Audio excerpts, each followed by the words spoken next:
Hello there, my name is PolishLynx and welcome. This is the third episode of my favorite match. And here comes the decision, to tell the truth or to lie. Let's go with the truth, actually. Why not? Yeah, it got my attention. So... I see. Well, can you stay right where you are? I'm coming back. I really can't leave that thing behind. Yeah, sure. We hang up. Once later, with a completely different fear tightening his features, Noah ran back to me from the direction the bus had been heading in. Aria, thank you for picking that up for me. I don't know what I would have done if I'd lost it. For real.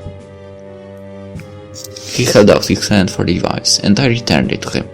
He looked it over, at the programs running, and frowned. I guess this requires some explanation, huh? I think it might. Yeah. He sighed and ran one hand through his hair, searching the world around us for answers. Okay, this is not going to be easy to digest. In fact, I sincerely doubt you're going to believe me. But when I said that this was my job, I was telling the truth. I am an agent of Cupid. Okay. A what now? An agent of Cupid, as in, you know. He mimed aiming a bow and arrow, then being struck in the heart, followed by swooning. That's my job, only without the bow and arrows.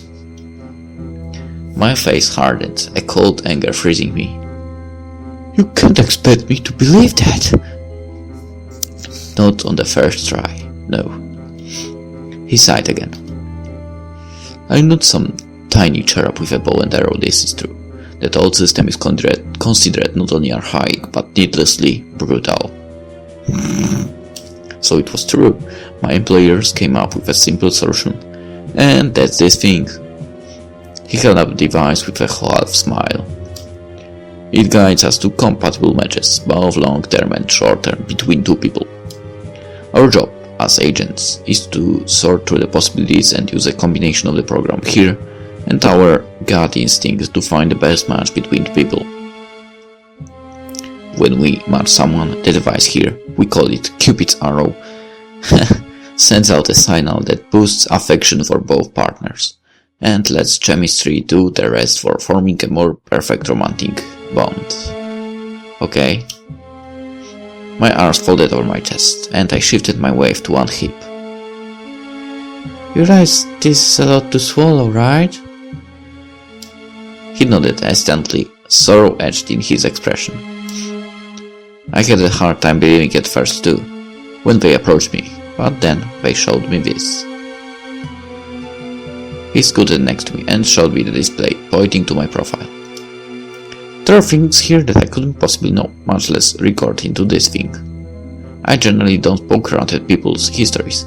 I never felt comfortable being that invasive, but it updates to reflect even minor changes at any time. Like whether I'm more in the mood for ice cream, or slapping someone for having the most perfect stock as software. Something like... He glanced to me, worried, and took in a deep breath before continuing. Anyway, so here, this is the list of guys in the area that have any shred of compatibility with you. Unfortunately, there aren't many nearby. The best I've been able to get in local results has been around 60-70% compatible. I've been looking to expand the parameters for my search, but... He trailed off, staring at the screen with eyes rounder than plates. I followed his gaze and saw a name that had jumped up the list on the compatible side of the display. It was Noah himself. At 100% compatibility. And I can't say I didn't expect that, because I did, somehow. Well, it was pretty obvious that something like that might happen, actually. I shot him a suspicious look. What kind of joke is this?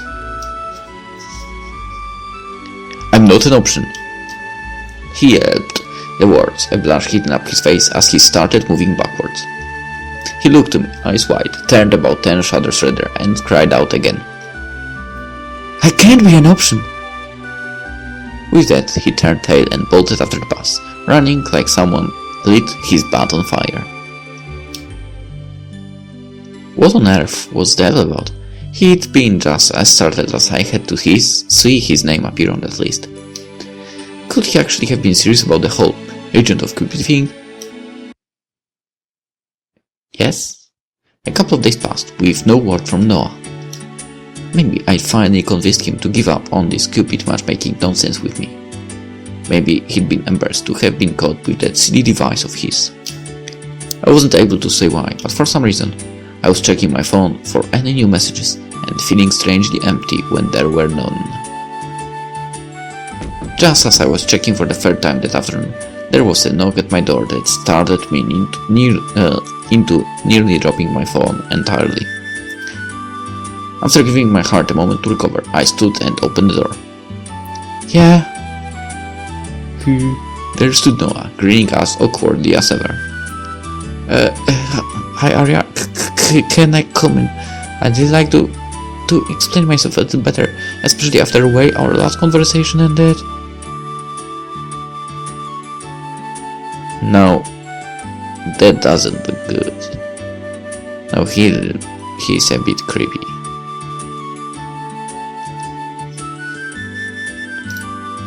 Safe? Joke about running off, welcome who treat him coldly. Joke? You know, I've been rejected before, but not by virtue of being too compatible. Eh? He looked startled, then giggled despite himself. I suppose if you've got a sense of humor about it, maybe I'm not that bad off with you. I sighed with a faint roll to my eyes, smirked, and stood aside to let him in. Come in! Thank you. He beamed and slipped inside carefully. You are much kinder than I deserve, especially for how I left things before. You aren't getting an argument from me, Noah. I folded my arms. Again. Even though the character, as you can see, has the arms folded all the time, actually. So, are you here to continue that farce? He stiffened. If by farce you mean sticking by what I said about my job, then yes. I'm not a liar, Arya, even if what I say is hard to believe. I don't know what to believe, Noah. You're trying to tell me that there's literally some kind of magical force out there that makes people fall in love. That your little device thing forces people to like each other. You're telling me to believe that you are a Cupid. No, I'm not a Cupid. I'm an agent of his.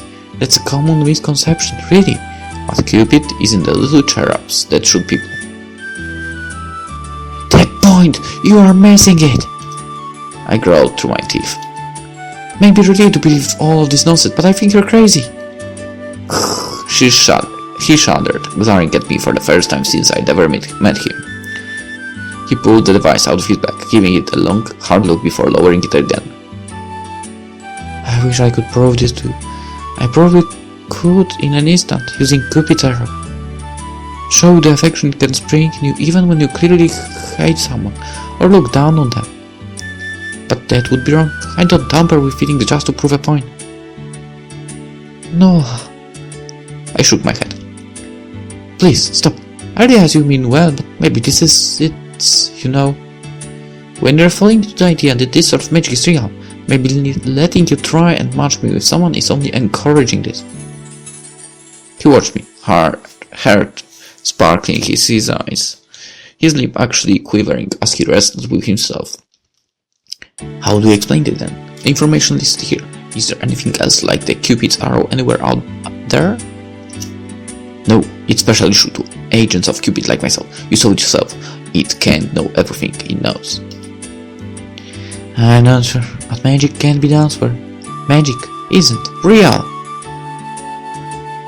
There are more things in heaven and earth than dreamed of in your philosophies, Horatio. Really? You're invoking Shakespeare on me? It applies. Besides, it's true. I know, I could show you, but like an official match, one where I use the device. You could see the effects for yourself and decide whether or not magic is real. Please trust me on this. I've actually got an assignment active right now. Other than you. I mean, you're not an assignment, you're... He blushed, then took my hand. Anyway, come with me. Wait, this is ridiculous. What?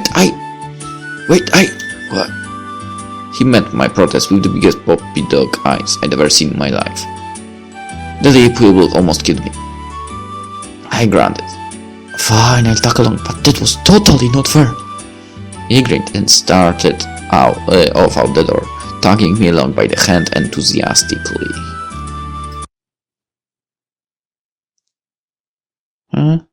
I felt my jaw drop completely open, my eyes wide. The two young women had taken me to watch him much had barely acknowledged each other until that weird pulse left Noah's device, a subtle pulse like a change in air pressure, released when he'd connected the two profiles. All of a sudden they were all over each other, inches from kissing, pink enough to be seen even from where we were standing. Noah grinned cockily. Do you believe me now? He had that that sing-song tone of someone who just won. That could be explained by any number of... I stammered. But I didn't ask if you had another explanation. I asked if you believe me. His grin got broader. Correct me if I'm wrong, but you seem to be leaning that way. I hoofed at him, not wanting to concede to him. I'd want to see more tests before actually saying I believe anything, but this is pretty dang convincing. He chuckled, eyes bright with joy. I'll be happy to whenever I get the opportunity, but this. He was blushing again, his gaze averting. The reason I ran away before, So Cupid's arrow is really wrong. It's just a judgment call on the part of the agent to actually make the match or not, but this thing is pretty well equipped to narrow the search down a lot. And your name pop up under my list of potentials, huh? Yeah, it did. And, well, oh gosh, this is awkward. He shifted, moving away from the tree, pacing a few steps, then leaning back against the tree again. I've been trying to find someone for you on this thing, and while there are always a variety of options in the world, sometimes the population nearby isn't always the best pool to draw from.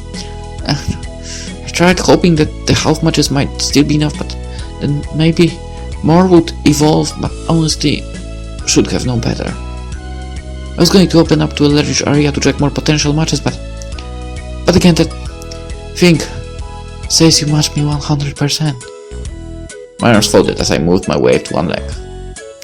Forgive me if I'm a smidge skeptical at the coincidence. Oh no, you were right to be skeptical. I mean, I couldn't believe it either. I can't say for sure how right or wrong it is because, well, I do like you a lot. His face burned. As a friend, as a person, as someone who deserves a lot better than she's got, and someone who calls me a good person. I snorted a little, snorting instead. I could do that, even if I'm still not sure if you're crazy. Maybe I'm crazy too. Eh? For a moment, his expression went blank before he forced himself to clear his throat and look elsewhere. Crazy sometimes seems like the answer, doesn't it? Like it'd be crazy for me to look at the Cupid's arrow and to take its suggestion at face value. It'd be morally ambiguous at best, given the position I'm in. But there is no one else nearby, and I don't want to make you wait if there's a viable option. And his voice softened. I want you to be happy. I want to help you be happy if I can.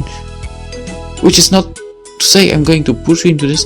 If you don't want to, I will absolutely respect that, and I will go back to expanding the search options in my Cupid's arrow. But if you want to give it a shot.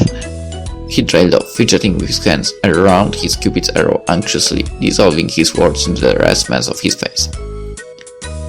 You mean, have you used that thing to make us like each other? I frowned. I think that definitely crosses a few boundaries. No! Absolutely not. No. His head popped back up in surprise. That would be morally reprehensible of me. I couldn't even dream of taking away agency like that. No, I meant... He paused, taking a quick breath before rattling off his suggestion in a single burp of words. Would you like to go on a date? My turn to take a few paces around, glancing back to the two ladies who were still engrossed in one another. I closed my eyes, wondering how my life had taken such a weird turn. I faced him again after my moment of contemplation. Sorry. Okay. This is for your own happiness, Arya. We are doing this for you, so...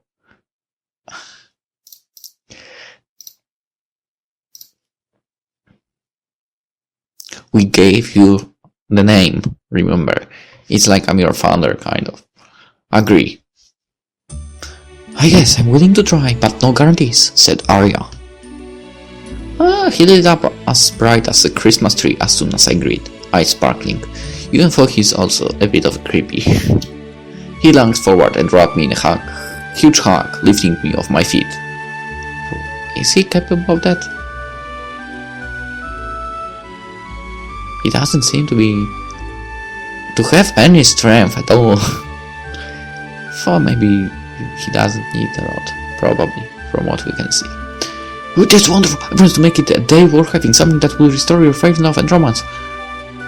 He froze, then set me down as quickly as he'd scooped me up, backing up 3 steps. Oh, sorry, I got a little excited, sorry. But you won't regret this date, Arya, I promise. I'll go get everything set up. Does this weekend work? I can do this weekend, I never have plans. No, it's okay, you don't have to get this worked up over it. You're right, okay, more low-key. But text me what day works best for you, and I will work around it. I've got to go. I think I'm just going to embarrass myself worse if I keep standing here. Thank you, Arya. He practically skipped out of the park, giggling to himself. I put my hand over my face to see him act like a schoolboy with a crush, but I was smiling too. By all logic, I should have turned him down. I should have cut him off. Instead, I found his antics adorable. Okay. I dropped my hand in realization. Schoolboy with a crush, didn't mean?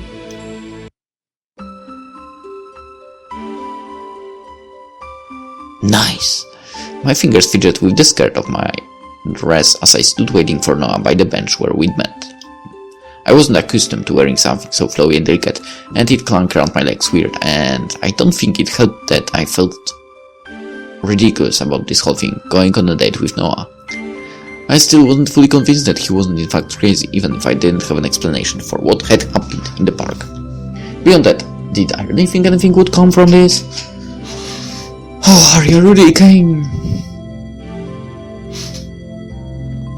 I turned as Noah called to me, and my eyes widened in shock. He always dressed fairly well, but he sure cleaned up in a suit.